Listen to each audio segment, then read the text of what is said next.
My name is Fanatic. I'm a Grammy Award-winning producer.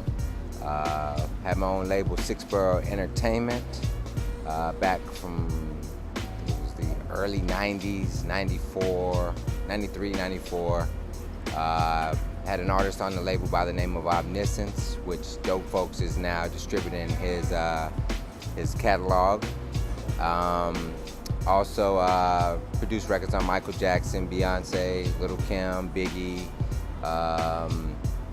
Anthony Hamilton, Will Smith. Been producing for a while. Raheem Devon, a couple of different people. And here I am now. I'm an actual recording artist as well now. So venturing into that side of the game. So been producing cats for so long, and now it's time for me to step in the forefront and take everything that I've learned from those artists that I've worked with and pursue my artistry as well.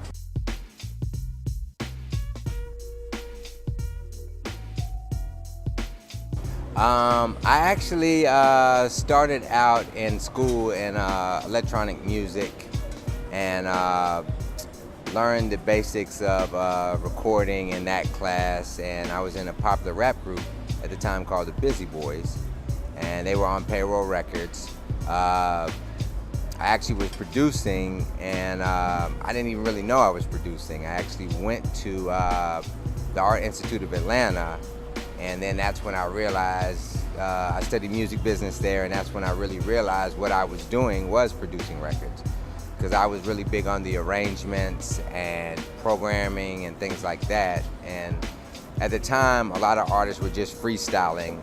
And for us, our group, we had choruses and we had songs and we had song structure and things like that, which that's what I had implemented into the group. And it allowed us to stand out amongst a lot of other artists that we performed with and that we went up against.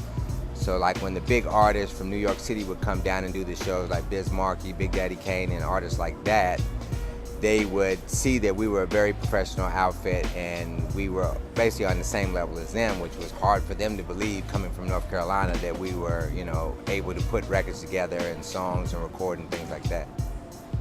So that led to you connecting with bigger artists? Yes. We initially developed those relationships there, which they all came through North Carolina. That was a big market for a lot of New York hip hop acts. They knew if they came to the South, they could make a lot of money because we didn't really have access to them. Whereas in New York, you only can do the Apollo but so many times. So they would come through the South and do shows and club dates on a regular basis. So it allowed us to establish rapport with them, which later on, those relationships were utilized as I started producing more established acts in New York City.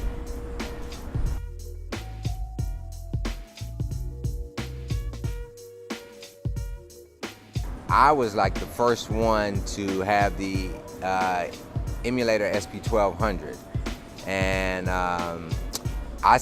we did a show with Heavy D and the Boys, and Eddie F turned me on to it. And I was seeing all these incredible things that he was doing with it, bringing in beats and stuff like that. So he turned me on to it.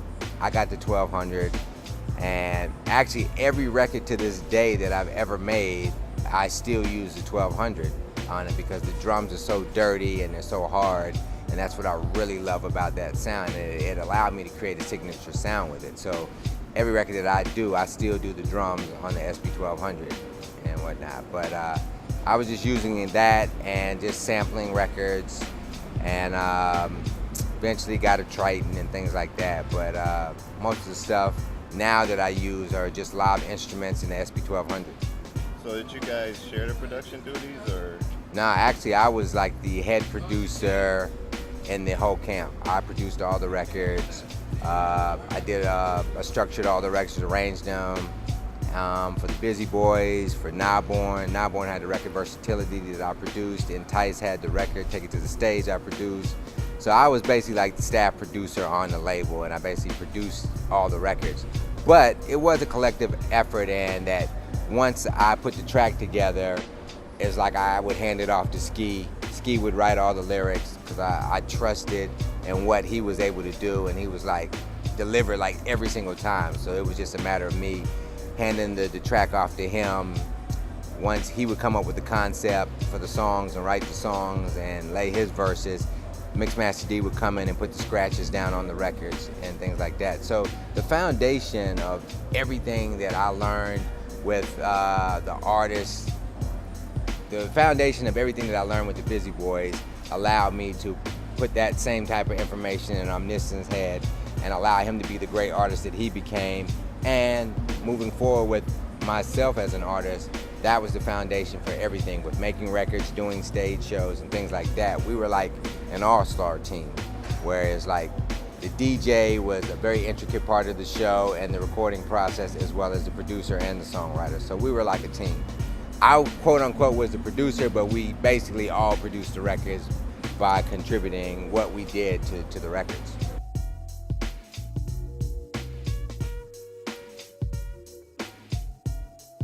Well, John just happened to be a hip-hop guy that just studied classic hip-hop records from day one. And he originally contacted my DJ Mixmaster D, and I think they did a deal for some Busy Boy records back in the day that were unreleased that I had produced with them. And from there, John inquired about the Six Borough catalog, because after I left Payroll, I started my own label and I produced Omniscience under that. He was the first artist that I signed, and I produced the EP on him. And we eventually ended up getting signed with Elektra Records under Vincent Herbert, Three Boys from Newark, and we worked on a whole album in the Hip Factory under him. It never came out, the deal went south, so a lot of the music that we created during that time period, Dopefolks says, fortunately, they're putting it out for everybody to experience it. And it was just like the golden era of hip hop and rap music during that time. And so I think it's great that they're putting this music out for everybody to experience it, that, you know, either they didn't know about it or they remember it, and it was just a great time, man. So, you know, I think it's a great thing. You know, it was a very creative period for hip hop, and nobody was doing the same things. Everybody had their own take on it, their own spin on it. It wasn't one type of hip hop that was going down. You had the whole Afrocentric movement that happened during that period, where it was influencing what people were writing, and there was a consciousness, almost like the 60s and the civil rights movement, when that consciousness of the music and the people and what was going on in the country all affected the music. And the same thing happened during that period with hip hop. You know, it happened in the 60s, and it happened again during that period of hip hop, and it affected all the music and what people were writing about and saying. So even if you were a hardcore act, you still were getting conscious rap at the same time in the record. So it wasn't just one thing. Whereas now the artists, if their big thing is about the club, they got 16 cuts about the club, you know, and so it was just more diverse back then with the artists and the content that was on the records. So you would get those records that marked a time period, like you remember what you were doing when you heard this record, you remember where you were at, what you were going through in your life when this record came out, and it affected you. And also, you know, there weren't as many artists coming out. So like I was explaining earlier, it was just like you would get an EPMD record and you would have 3 weeks to live with it and ride with it and soak it in every aspect of it, versus you know, now you got 12 artists coming out every Tuesday, so you don't have a lot of time to really get into the artist and see what the artist is all about. And also, it was like one guest appearance on the record. You know, the album was basically the artist, and they would have like one guest appearance. And so that would allow you to really understand what the artist was all about, what his perspective was, what his music was, you know, just really get into the artist and really become a true fan of the artist by the time you heard the end of the album.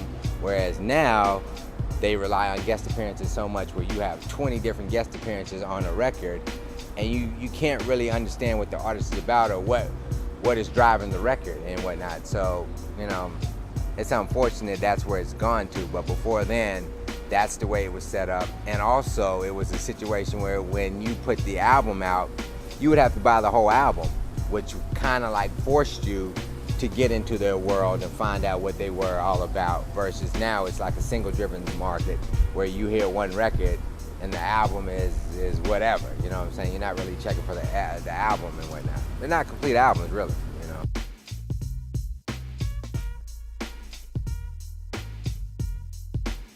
know. Well, my current record, I'm doing, I'm singing now, so it's more of a pop rock record.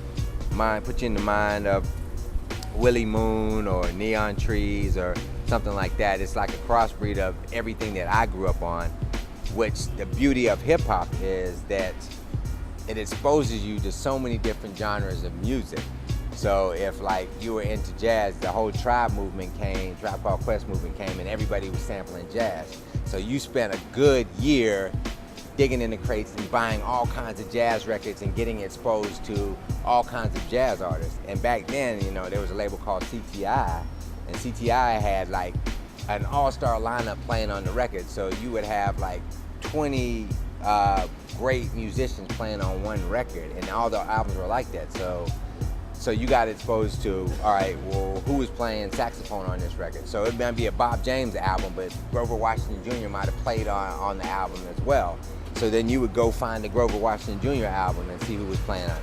And the same thing with soul. You would see a James Brown record, and you would find out who was playing on the record, and then you would go look for, okay, Bobby Byrd is singing backgrounds on this record, so you would go look for Bobby Byrd's solo records, or Marva Whitley, or whoever, you know what I'm saying? It was just about getting exposed to different genres. It was jazz, and it was the whole James Brown movement with soul records. Then you got into sampling 70s classic rock. So all of those things exposed me to so many different genres of music. And you know, back then it was like the rock artists were doing their version of R&B music and soul music, but it was just very pop because it was rock. So you got exposed to all these genres, which is allowing me to incorporate that into my music now. So my album has a crossbreed of hip hop in it. It has rock in it. It has opera in it. It has gospel. It has jazz. It has all these different elements in there that allow you to bring a wide audience to your music and whatnot. So if you're a fan of hip hop, you hear the beats under the music that makes you want to check it out. You hear the rock elements with the guitars on it. So if you're into rock, you're checking it out. So you're bringing a whole audience of people together to experience your music.